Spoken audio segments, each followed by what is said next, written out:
जयकारा शेरावाली माई का बोल सांचे दरबार की जय। आप सभी को माता रानी की तरफ से, माता रानी के दरबार से, यहाँ से सभी को विशेष विशेष आशीर्वाद माता रानी का। मेरा सभी संगत को, सभी बच्चों को, सभी देखने वालों को, सभी सब्सक्राइब करने वालों को बहुत बहुत माता रानी का आशीर्वाद। लाइक करने वालों को भी, डिसलाइक करने वालों को भी, सभी को माता रानी का बहुत बहुत बहुत आशीर्वाद। माता रानी खुशियाँ प्रदान करे। ठीक है, आज मेरा टॉपिक था, मैं सोच रही थी चलो बना देती हूँ वीडियो कि बच्चे ज़्यादा सोचते हैं कि दीदी बताएं हमें कि क्या, किस तरह हम आध्यात्मिक ऊर्जा बनाएं और किस तरह हम आगे बढ़ें और किस तरह हम पूजा का मार्ग करें, किस तरह हम भक्ति करें, किस तरह भजन करें ना।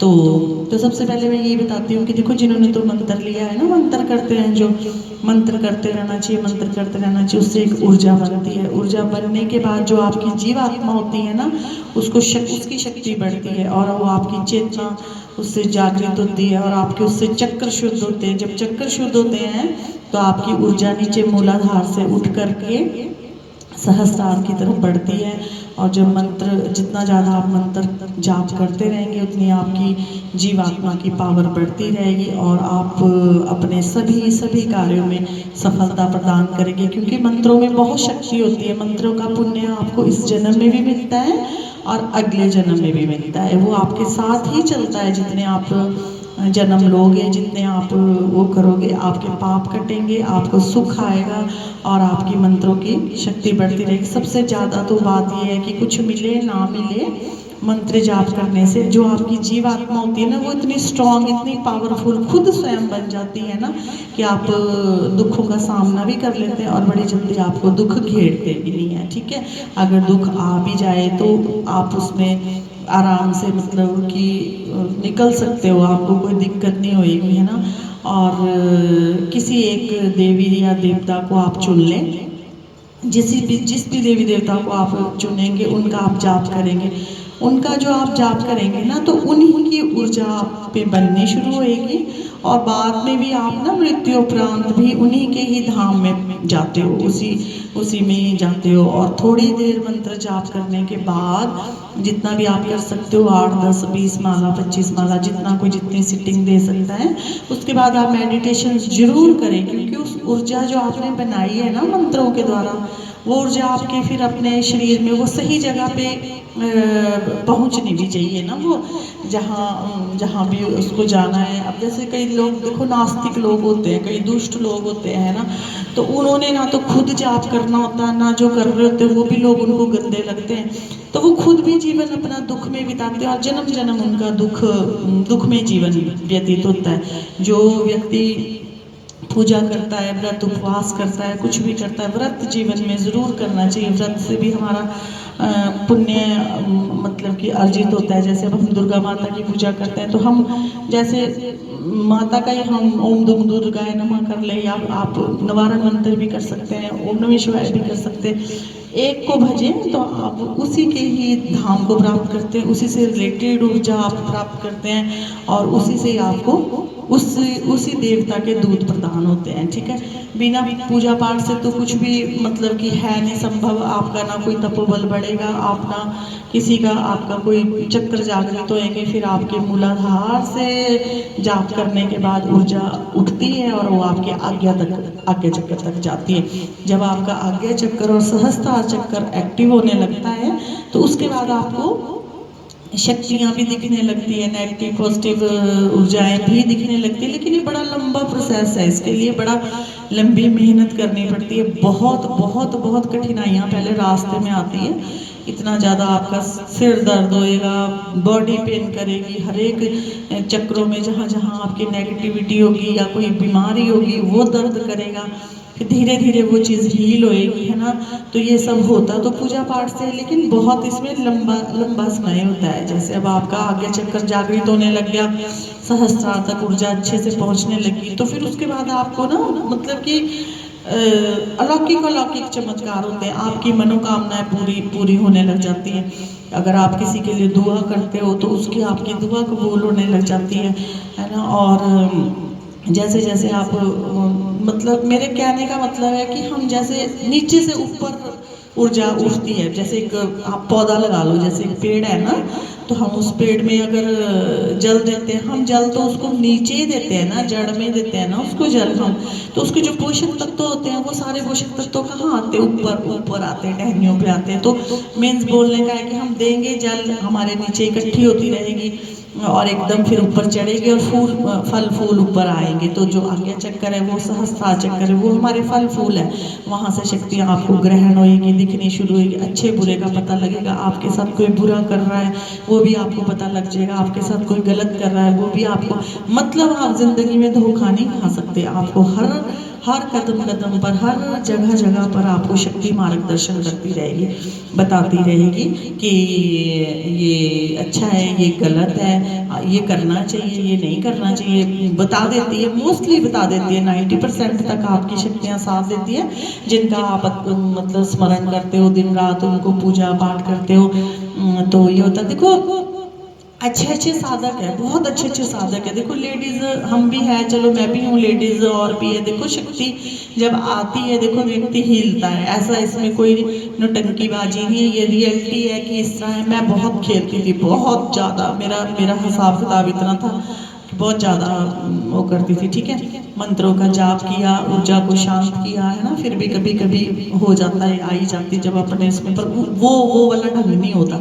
अब देखो कितने साधक बैठे हुए हैं इसमें, यूट्यूब में भी कई होते हैं, बहुत कम ही मतलब कि खेलते हैं, ऐसे करना है जैसे हम लेडीज करते हैं, वो भी तो कर सकते हैं, उनके पास भी तो काली होती है, बल्कि ज़्यादा ही होती है, और इतनी इतनी शक्तियाँ होती है, इतनी इतनी ऊर्जा होती है, वो नहीं करते इस तरह ना, बहुत कम करते हैं, बहुत ही कम इंसान इस तरह करते और करते हैं, वो भी लोगों को ठीक करते हैं, क्यों नहीं करते हैं। एक साधक बन जाते हैं, एक पर्टिकुलर अपने इसमें बैठते हैं, और दृष्टि मात्र से भी लोगों को ठीक कर देते हैं। तो ये जो अध्यात्म का स्तर है ना, ये बहुत मतलब कि ऊंचा है। हमें ऐसा नहीं दिखाना किसी को कि हम बहुत ज्यादा अपने बालों को ही अगर इस तरह करें तभी लोगों को शो होगा कि हमारे पास माता है और हम माता के साधक हैं और हम माता के भक्त हैं, और मैं इतनी ज्यादा बलशाली हूँ कि मेरे पास दुर्गा भी आ गई, काली भी आ गई, वो भी आ गई, वो भी आ गई, है ना। ये सब दिखाने से नहीं होता है, ये सब चीज क्या होती है, जब आपके पास पेशेंट आता है ना, पेशेंट आता है और कोई भी बीमार आता है, या आपने उसका कर दिया ना,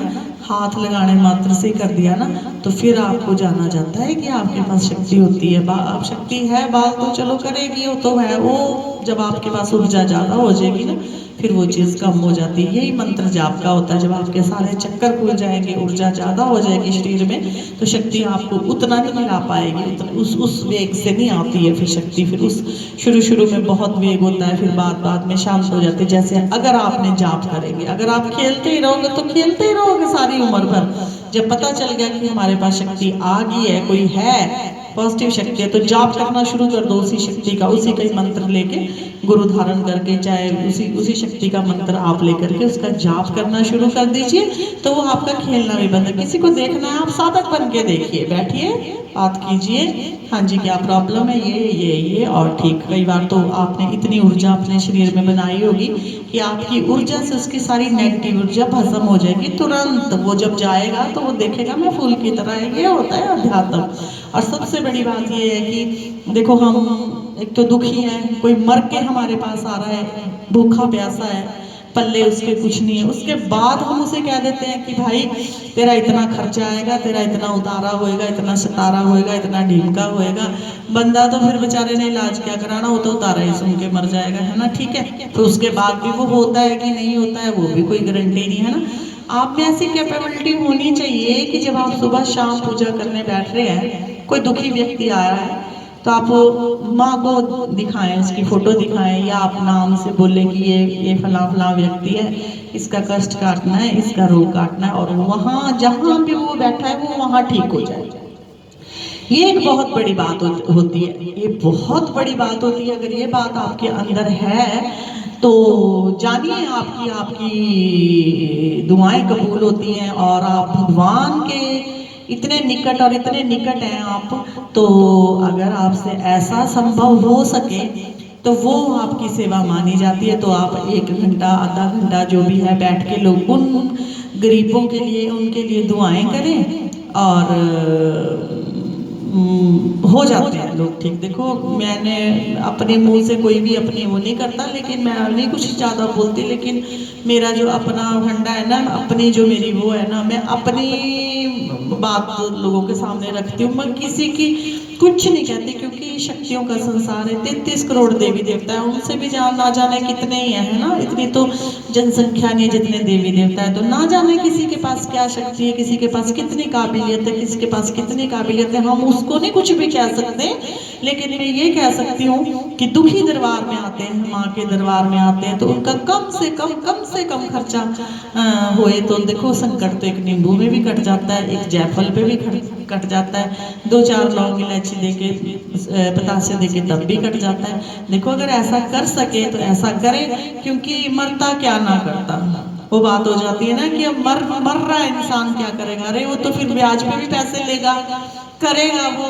ऐसा ना करेंगे मुर्गी फंस गई कि चलो इसको हलाल करिए ना, ठीक है। मेरा तो यही सबको बोलने का माध्यम होता है कि देखो अगर हम जितने फूल बोएंगे ना, उतने हमारे कांटे पाँव में नहीं चुभेंगे, क्योंकि हमारे को फूलों का, कांटों के ऊपर भी फूलों का बिस्तर बिछ जाएगा। हम पाँव रखेंगे तो हमारे कांटे हमारे भी खत्म होंगे। जो पुरुषार्थ लोगों की सेवा करके जो हमें मिलता है ना, वो हमें एक दूसरे से पैसे लेकर नहीं मिलता। ये क्या है, ये 15,000, 20,000, 25,000, अरे बड़ा बहुत बुरा हाल है। लेकिन चलो हम तो यही कहते हैं कि ठीक है, जिसको जो भाता भाई उसको वो ही सही, ठीक है। हम नहीं किसी को कुछ भी कह सकते इस बारे में, लेकिन मेरा ये आग्रह होता है कि अगर कोई मरता इंसान चेहरे से भी तो आदमी का दुख भांप सकता है। जब साधक है वो तो उसकी आंखों से दुख जान जाएगा उसका कि वो कितना दुखी है। क्या उसको उसकी शक्ति ये नहीं बताएगी कि उसके पास बैंक में पैसे है कि नहीं है, वो कितना गरीब है कि नहीं है, वो इतना समर्थ है कि वो 15 या 20,000 रुपये दे सकता है कि नहीं दे सकता है अपना इलाज करवाने के लिए। क्या शक्ति ये नहीं बताती? तो इनको शक्ति कौन बोलेगा? क्यों माँ के दरबारे आएंगे कोई जो अगर इतना ज्यादा किसी के साथ ऐसे होएगा। तो मेरी तो यही हाथ जोड़ के ये विनती है, हाथ जोड़ के ये रिक्वेस्ट है कि कम से कम में करने की कोशिश करें। कोई बात नहीं है, अगर आपने एक इंसान से कम ले लिया, उसी में ही आपने उतने 25 इंसान देख लिए, तो आपका उतने में मिल जाएगा। जब आपको भगवान ने साधक बनाया है, अगर आपको कुछ भगवान ने बांटा है तो आप भी बांटिए, क्योंकि ये भगवान की दी हुई दात होती है। ये हमारे पिछले जन्म के कर्म उदय होते हैं, और पिछले जन्म के कर्मों के वजह से हमें ये गद्दी और ये माँ की चौकियाँ प्रदान होती है। तो इस जन्म को हम इसको खराब ना करें, दूसरे लोगों को ऐसे करके आए, जितना बन पड़ता करें, और करवाने वालों भी थोड़ी शर्म करें करवाने वाले भी, कि हमारे लिए किसी ने अपना इतना समय दिया, हमारा संकट काटा, हमारा दुख काटा, हमारे शरीर के इतने रोग काटे है ना, वो भी शर्म करें कि माँ के दरबार में कैसे जाया जाता है वहाँ पे, है ना। अगर साधक कोई नहीं कहता है, नहीं मांगता है, नहीं कुछ कहता है, तो खुद भी शर्म करें, ठीक है। काम करवाने वाले भी शर्म करें थोड़ी बहुत ना। लेकिन बस यही है कि भाई हर एक को माता रानी के लिए अपने फल फूल तिल चावल जो भी सकता है हमेशा लाने और देने की कोशिश करें, जिनके माँ कार्य करती है। और मैंने ये भक्ति ये बताना था मैंने कि आप लोग मंत्र जाप कैसे करें। मंत्र जाप की ऊर्जा बनती है, उससे आपका पुरुषार्थ उदय होता है, और किस तरह करें और किस तरह नहीं करें। उसके बाद आप मेडिटेशन करें, मेडिटेशन के बाद वो ऊर्जा शांत होती है, ठीक है। ऊर्जा अगर ज़्यादा बन जाए तब भी इंसान खेलने लग जाता है। ऐसा नहीं है कि काली आ गई और फलाना आ गया, वही आ गया वही आ गया, और कोई आया ही नहीं, काली आती बाकी कोई और आता ही नहीं है, ठीक है। तो ऐसा भी नहीं है कि हाँ जी अगर सिर घुमाया तो सिर्फ काली है ना, बहुत कुछ हमारे अंदर से निकलता है, वो भी होता है, और कुछ बाहर से भी आ जाता है। भक्ति मार्ग इतना आसान नहीं है, ठीक है। जब हो जाता है तो इसके बराबर मजा भी नहीं है, ठीक है। तो ये सब करें, और अध्यात्म से बस मेरा लास्ट में यही बोलना है कि पूजा भक्ति से और अध्यात्म के रास्ते में आप सब कुछ क्योर कर सकते हैं। अपने जिंदगी का हर प्रॉब्लम आप हील कर सकते हो। एक ये भी एक साइंस है, ठीक है। एक स्पिरिचुअलिटी एक साइंस है, इसको हर कोई व्यक्ति अपनाए। जो हमारे माध्यम से जुड़े हैं वो तो चलो जुड़े ही हैं, उन्होंने तो छोड़ ही दी डॉक्टर की दवाइयाँ या ये सब, वो तो सब इसी चीज़ में लगे हैं। पर जो भी सुने वो भी इस चीज़ को फॉलो करें। कुछ भी मंत्र ले लीजिए, मैं तो सबको यही प्रेफर करती हूँ कि ओम नमः शिवाय से बढ़िया कोई मंत्र है नहीं। सबसे सहज, सबसे आसान देवियाँ बहुत उग्र होती हैं, देवियों की पूजा करनी इतनी सहज नहीं है, बहुत सहज नहीं है। देवियाँ बहुत उग्र स्वभाव की होती हैं।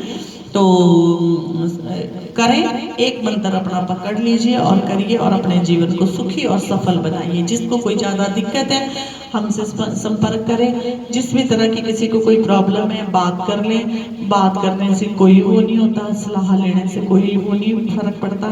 कहीं भी चले जाएं, जहाँ भी आपको अच्छा लगता है कहीं भी चले जाएं, पर कहीं जहाँ आपसे लूट घसूट करता है कोई, वहाँ से थोड़ा बचे, ठीक है। बाकी अपना ध्यान रखें। सभी अपने अपने लायक थोड़ा थोड़ा सभी करते रहे। अपने घर में जोत बत्ती जरूर जलाएं शाम को। भगवान आते हैं, सबके पास आते हैं भगवान, सबके हैं, किसी के इंडिविजुअल नहीं है, सबके पास माता है। हर एक औरत के अंदर माता है, हर आदमी के अंदर माता है।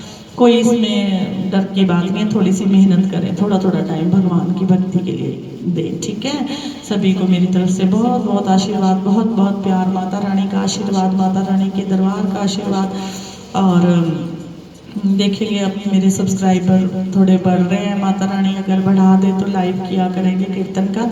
और मैं बहुत बहुत बहुत थैंक्स करती हूँ उन लोगों का जिन्होंने मेरे चैनल को सब्सक्राइब करा, और बहुत ज़्यादा थैंक्स उन लोगों का जिन्होंने लाइक करते हैं, और उनका भी जो कभी कभी डिसलाइक भी कर देते हैं, उनका भी बहुत बहुत धन्यवाद।